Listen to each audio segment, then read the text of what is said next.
He wasn't supposed to see it. Leonard had just walked in, expecting silence like every other day, but then he stopped. There she was, the maid, kneeling on the carpet, arms out, softly calling his son's name. And Justin, the boy who had never moved, never spoken, was crawling toward her. Leonard blinked. How is this possible? Is this real? And then he heard it. One word, faint but clear. Mama? He couldn't move, couldn't breathe.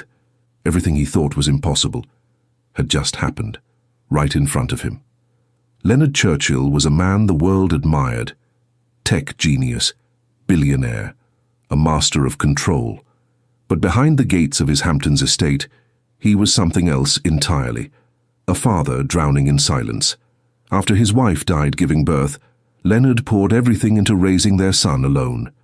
Justin was born paralyzed, diagnosed with non-verbal autism at 2. By 5, he still hadn't spoken a word. Leonard brought in the best, therapists, specialists, round-the-clock care. Nothing worked. Each one left, defeated.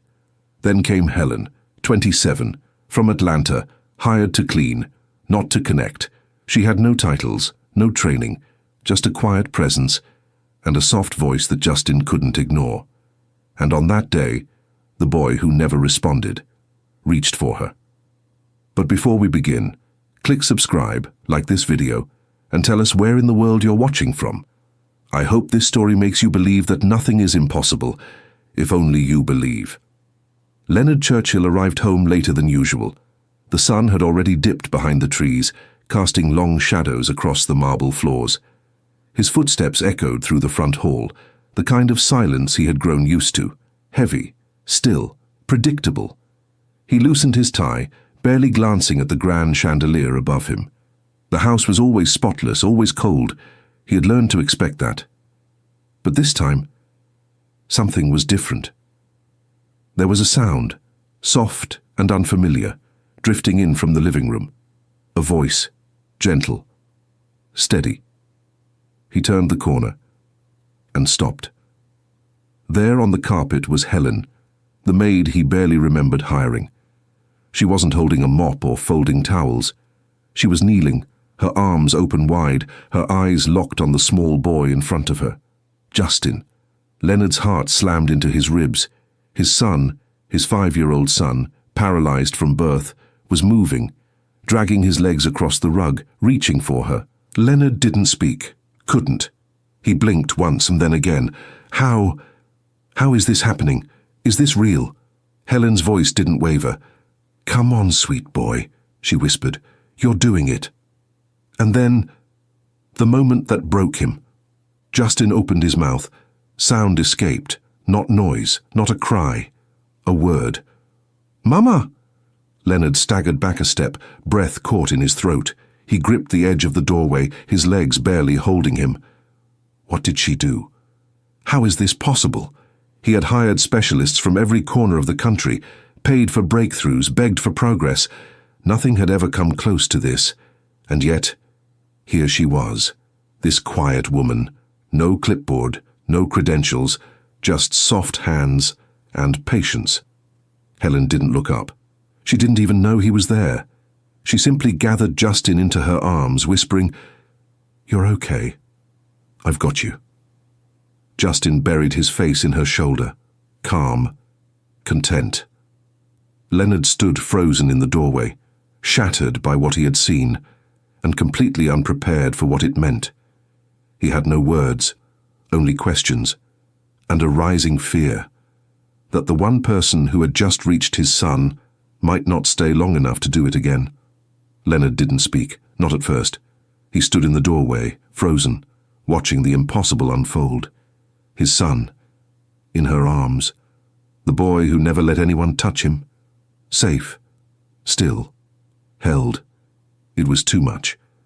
The silence cracked. "What are you doing?" His voice cut the room like glass. Helen flinched. She turned slowly, startled. "Sir, But Leonard was already walking forward, his tone sharp. "Who told you to touch him?" She rose to her feet, gently letting Justin down. He crawled toward me. "I didn't mean to—" "You're the maid," he snapped. "You're here to clean, not this." His hands motioned vaguely toward the scene, as if putting words to it made it worse. Justin sat on the floor, confused, his little body curled near Helen's leg. Helen's voice dropped to a whisper. "He needed comfort. I didn't think it would—" "That's exactly the problem," Leonard cut in. "You didn't think." His chest rose and fell, each breath harder than the last. She said nothing, just stood there, eyes lowered, her face flushed with quiet humiliation. The room thickened. Justin let out a soft whimper and inched closer to her side. Leonard saw it, the way his son leaned into her without fear, without hesitation. It made something tighten in his throat, something he wasn't ready to name.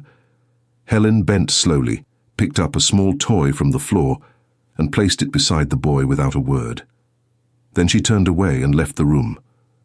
No defense, no explanation. Just silence. Leonard stood in it, drowning in it. He didn't know what had just happened, only that it shook something loose inside him. Later that night, long after the house had gone still, he passed by Justin's room. The door was cracked. Inside, Justin sat on the floor alone, holding the toy Helen had left behind. He was rocking gently, humming something soft, a sound Leonard had never heard from him before. He didn't enter, didn't speak.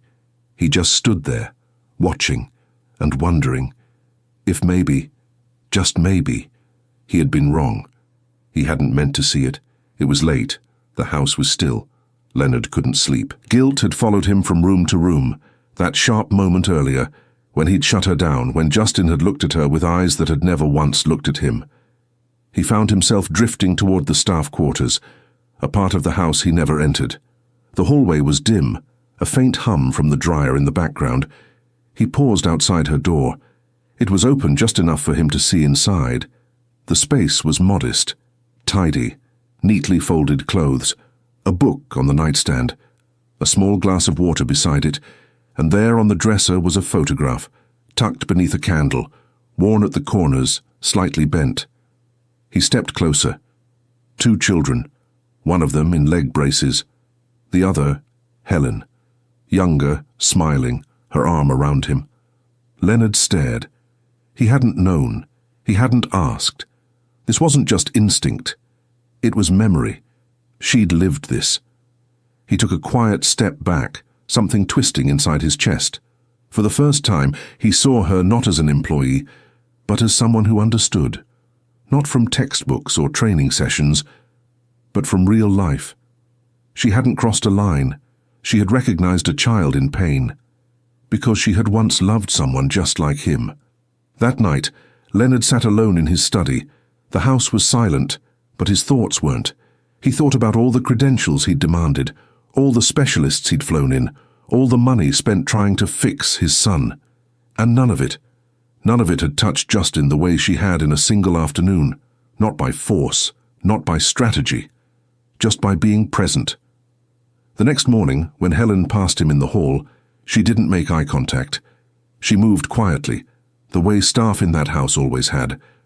Leonard watched her walk away, and for the first time, he didn't feel superior. He felt small, because in one moment of compassion, she had done what he couldn't. She saw his son. The days moved quietly after that. Helen said nothing about what happened. She returned to her work, mopping, folding, moving through the house like a ghost who had learned to stay unseen. But Justin was different. Every time she entered the room, his eyes followed her. He didn't speak again, didn't crawl, but he watched her, closely, constantly, and she noticed. So she adjusted. She no longer reached for him, no open arms, no soft calls, but when she swept near his corner, she let the rhythm of the broom hum a quiet tune. When she wiped the counters, she tapped gently. 2 soft knocks, like a heartbeat, and each time, Justin responded. A glance, a shift, a flicker of something alive behind his silence. Leonard noticed. He never said a word, but he watched from the upstairs landing, hands in his pockets, eyes tracking every movement below. Helen never looked up. She didn't need to. She wasn't performing. She wasn't trying to impress anyone. She was simply present. One afternoon she hummed while scrubbing the kitchen sink, gentle. A melody without words. Justin, sitting on the floor with a plastic spoon, tilted his head.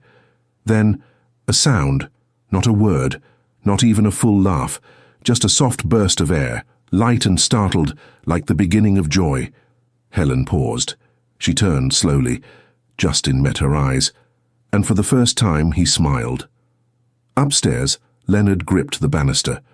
The boy who had never reacted, never laughed, never looked anyone in the eye, had just smiled at her. Not because she asked him to, because he wanted to. Leonard stood there for a long time, staring down at the scene. Helen had already turned away, returning to her chore as if nothing extraordinary had happened. But to Leonard, it wasn't just a smile. It was proof. Something was waking up inside his son, and the person who lit that spark was a woman no one had seen coming. Leonard tried, not publicly, not dramatically, just in small, unsure ways. One afternoon, he walked into the playroom where Justin sat quietly on a rug, stacking cups. Helen was in the kitchen. Leonard crouched beside the boy, slow, stiff, uncertain. "Hey, buddy," he said softly, "wanna play?" Justin didn't look at him. Leonard picked up one of the cups, placed it near the others, and waited. Nothing. Justin's eyes drifted past him, searching for someone else. A moment later, Helen walked in. The boy's face lit up. He crawled straight into her arms. Leonard stood slowly. The moment stung more than he expected, but he didn't leave. He glanced at her. "Do you have a minute?" She hesitated, then nodded. He poured them both tea in the kitchen, awkwardly, like a man unused to hosting in his own home. They sat at the island. The silence between them was thick, but not hostile. Leonard watched the steam rise from his mug. Then, without looking up, he asked, "How do you do it?" Helen looked at him. "Do what?" He cleared his throat. "That. Reach him." She didn't answer right away. Then, gently, "I see him." Leonard's eyes flicked up. Not what he can't do, not what he's missing, just him. The words settled between them. Soft, but unshakable. Leonard said nothing. But his face shifted. Just slightly. Something in him cracked. All his life, he had built around answers, solutions, strategy. But this woman, she wasn't offering a formula, she was offering presence, and it was working. Later that evening, he stood by Justin's door again. The boy was humming to himself, quiet, rhythmic, a sound that felt like peace. Leonard leaned his head against the frame, closed his eyes and whispered under his breath, "I've been doing it all wrong, haven't I?" The sky broke open just after midnight. Thunder rolled across the estate, low and heavy. Wind pressed against the glass like something trying to get in. The lights flickered once, then went out. The house fell into darkness. Leonard sat in his study, alone, the glow of his laptop suddenly gone. He cursed under his breath, stood, and grabbed his phone. No signal. In the hallway, a sound caught his ear. A cry. Faint. Muffled. He followed it down the corridor, heart quickening with each step.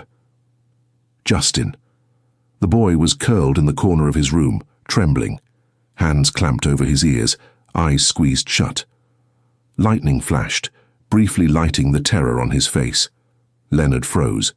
He wanted to move, to comfort, to speak, but he didn't know how. He stepped closer, reaching out, then stopped himself. And then, a soft glow appeared in the hallway. Helen. She held a candle in one hand, a blanket in the other. Without a word, she walked past Leonard and knelt beside the boy. She wrapped him gently, whispered something he couldn't hear.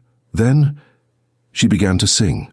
Low, warm, old, a melody carried from somewhere far away, not polished, not perfect, just real. Justin's shoulders slowly eased, his breathing softened. He rested his head against her chest, lulled by the rhythm of her voice. Leonard stood in the shadows, watching, listening, and something inside him, something long buried, cracked open. His eyes welled, unexpected. He sat down, right there on the hallway floor, shoulders slumped, breath shaky. "I don't know how to help him," he said quietly. Helen didn't look up. She kept singing, hand resting on Justin's back. When the song ended, she turned to Leonard, her voice calm. "You don't have to know how," she said. "You just have to be here." He nodded once, swallowed hard. That night, they didn't speak again. They just sat there, in the dark, surrounded by stormlight and silence. And for the first time, it didn't feel empty. Morning came slowly. The storm had passed, but the house still felt hushed, like it was holding its breath. Helen was already in the kitchen, hands deep in the sink, scrubbing quietly. Leonard stood in the doorway, watching her for a moment before speaking. "I owe you an apology." She didn't turn, just kept her eyes on the dishes. "You don't have to," she said softly. "I do," he replied. "I've treated you like a stranger. But you're the only person he's ever trusted." Helen finally looked over. There was no anger in her eyes, just a quiet knowing. Leonard stepped in, slower than usual, less composed. He sat at the table, fingers laced together. "I don't want you to leave," he said. Helen dried her hands on a towel. "I wasn't planning to." I don't want this to just be a job," he said. "I want you to stay. Really, stay. For Justin. For—" He stopped himself. She waited. He exhaled. "I know I have no right to ask. I know I've been distant, controlling. But last night—" He paused, eyes lowering. "I saw a side of him I didn't know existed, and I saw what it did to me." Helen stepped forward, careful, calm. "I've had offers," she said. "A school for children with autism reached out. They want me to train, maybe join their team." Leonard nodded. "Then take it." She blinked. "But let me help," he continued. "Let me cover the cost. Stay here while you study. Be with him, build your life. You've already changed his and mine." Helen was silent for a moment. Then she spoke, voice low but steady. "I never needed permission to love that boy, but thank you for seeing it." Leonard looked at her, really looked, and for the first time in a long time, he smiled. Not a grin, not for show, just something small, honest, real. The rhythm of the house changed, not overnight, but slowly, steadily. The silence that once echoed through every hallway began to fade, replaced by new sounds, the soft hum of Helen's voice, the clatter of toys on tile, the occasional burst of laughter from a boy once thought unreachable. Helen stayed, not as staff, not as help. She was simply there, present in the morning light, present when Justin reached for her hand, present when he tried, and failed, and tried again. Her college courses began that fall. She studied in the evenings, flashcards and textbooks stacked beside the dinner table. Leonard often joined her, asking questions he didn't need to, just to sit close.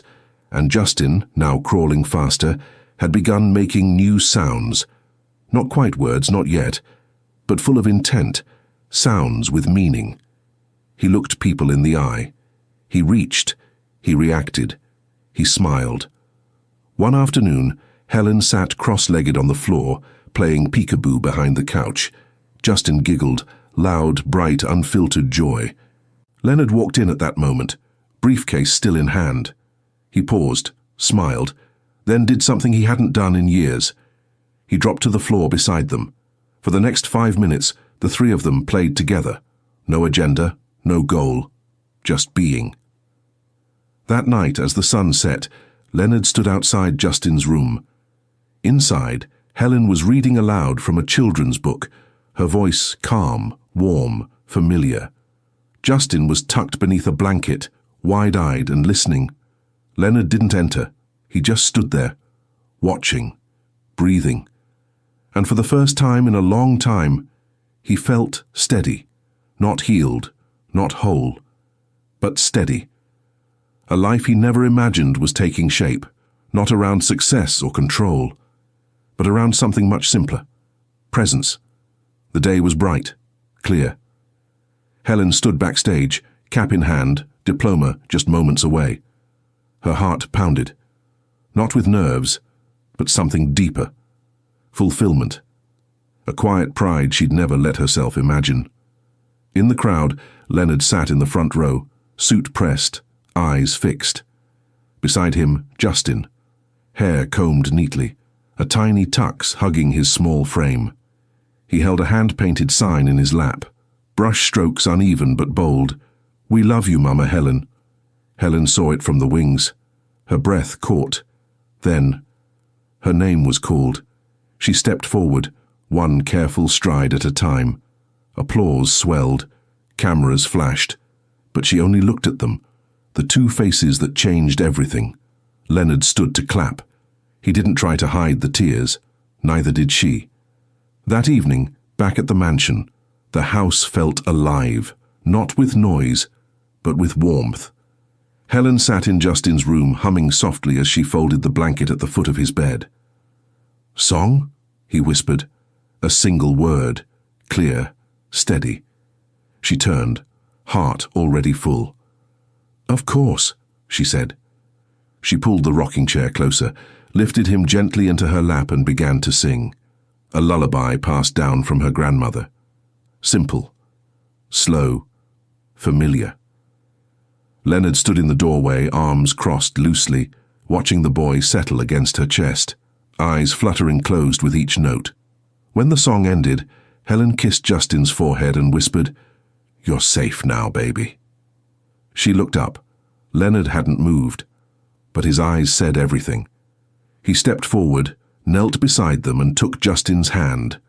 Then softly, he began to hum the tune with her. Their voices blended, imperfect but steady. And in that moment, they weren't just a man, a maid, and a boy who had once been silent. They were something else now, something whole, something chosen. A family. If this story stirred something in you, a memory, a feeling, or even just a moment of stillness, don't leave quietly. At Elevated Heart Stories, we share real moments that move hearts and open eyes. So before you go, take a second to subscribe, like this video, and let us know where in the world you're watching from. Because your voice might be the light someone else is waiting for.